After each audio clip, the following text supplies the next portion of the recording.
Okay, this is the finale video of week 2 as we close with the AFC South, the Houston Texans draft analysis. So they only had 5 picks, so this should not take very long.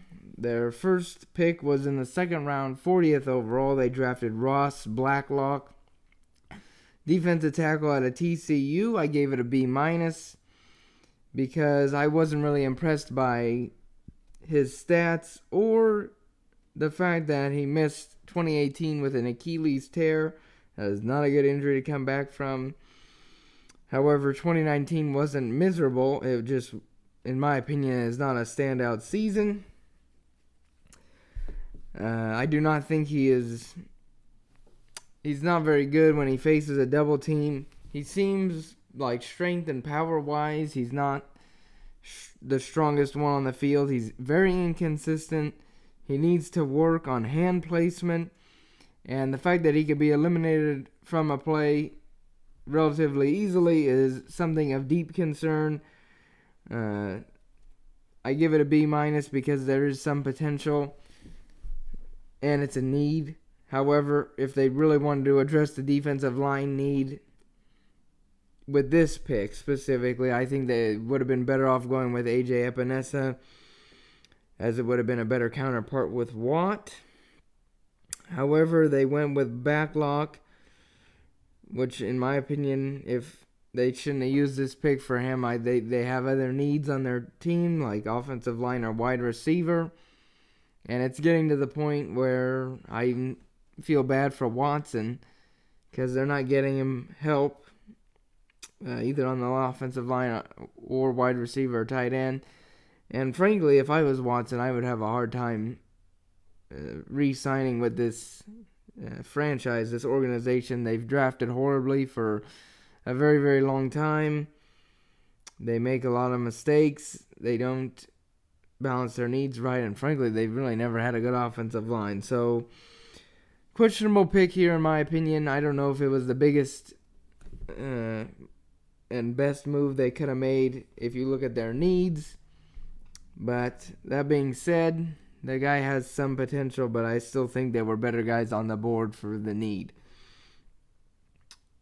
Their next pick was in the third round, 90th overall. They picked Jonathan Grenard, edge out of Louisville and Florida. I gave it an A minus because this is the need, and this is a man that can fill it. He was, in my opinion, I think he's going to be better than Blacklock.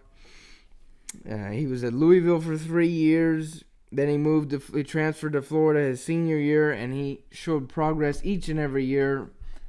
Fundamentally, he just got better every year, showed the development. He works hard on and off the field to improve. He's got a high motor, plays with a lot of energy, and I think if you get the guidance from J.J. Watt, hone some of his edge rushing and block shedding skills, get him a counter move, a more consistent one at least, and I think he could become a good, if not elite pass rusher in this league. So this was a far better pick for Houston. They got somebody that can help develop him, and it's, I think, more talent off the bat right away than with Blacklock. So that was their third round pick. I gave it an A minus for Jonathan Greenland.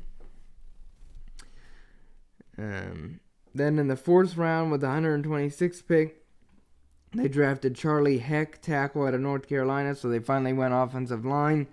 I gave this pick a B plus because it's definitely a need, and Heck has good skills at offensive line, but he mostly needs to work with distributing and using his weight, how to balance it, and how to use it more effectively.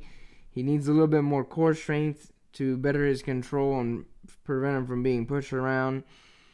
But I think definitely no doubt he has a lot of potential because he knows the game. He knows it from an offensive lineman perspective. His dad's an offensive line coach. He's very good with the technique, footwork, and skills. So I think it's a very good developmental piece and a very good pick for Houston. That takes us to their fourth round, 141st pick. which was John Reed, cornerback out of Penn State. The biggest problem with this pick, and is why I gave it a D, is that he was projected very late, more 6th roundish, and they picked him with the 4th round. I was a little confused with that. He's also a little small. He's fast and strong, but a little small. He did find the ball a lot while he was at Penn State. A lot of pass deflections and 8 or 9 interceptions. His press and man coverage are pretty good, but his run support abilities are pretty poor, which comes probably from his lack of size. And I don't know if he's got the size to be a starting corner in the NFL. I think he could be maybe a backup slot corner, but maybe a special team gunner. I don't see him playing a big role in that team, and it was, I think, a mistake to take him as early as they did. That's why I gave it a D. And Houston's last pick of the draft for them was in the 5th round, 171st overall, where they picked Isaiah Kotler, wide receiver out of Rhode Island. So they got a weapon for Deshaun Watson. I gave it a B+. It's a need. He was decent while he was at Rhode Island. He's got NFL size and speed and length. He's got room for development. Obviously, he's not going to replace DeAndre Hopkins, but I think if he works on the route running, ball tracking was another problem, and learns how to use that size, then he could be decent, 3-4 guy.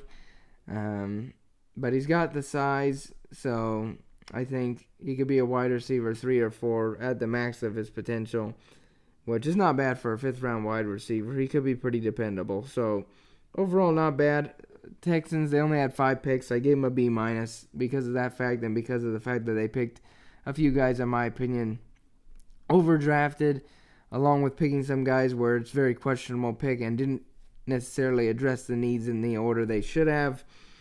So with that, I had to give them a B-. It is ranging on a C+, but I did take into account that they only had 5 picks.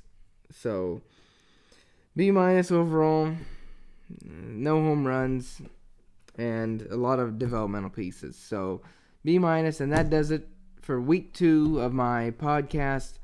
Thank you for those that tuned in, and I will be back next week. Will just be the AFC North. It will be a shorter week due to other scheduling issues. So it'll be a shorter week. It'll just be one division, and hopefully I could get that done and posted sometime next weekend. At the latest, it'll be posted by Monday. So thank you for tuning in, and I hope you enjoyed my podcast. Any comments or any disagreeing points, always feel free to leave a comment, and I would like to get back to it. Thank you for watching.